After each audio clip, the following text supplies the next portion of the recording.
تھوڑی سی شکر رنجی ہو گئی ہے سیدنا ابوبکر صدیق رضی اللہ عنہ کے ساتھ۔ اللہ کے نبی صلی اللہ علیہ وسلم خالد سے فرماتے ہیں خالد تیرے اور ابوبکر کے ایمان کا بڑا فرق ہے۔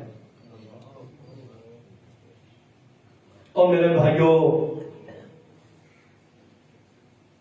ہم سارے چاہتے ہیں جنت میں جائیں اور اللہ ہمیں جنت میں جانا آسان کر دے، ہمیں اس کا ذوق پیدا کر دے، لیکن جنت میں ایمان کے بغیر نہیں جایا جائے گا۔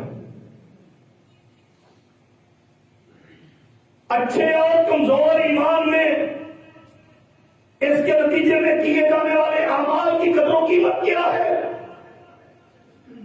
شکر رنجی ہے دو بھائیوں میں،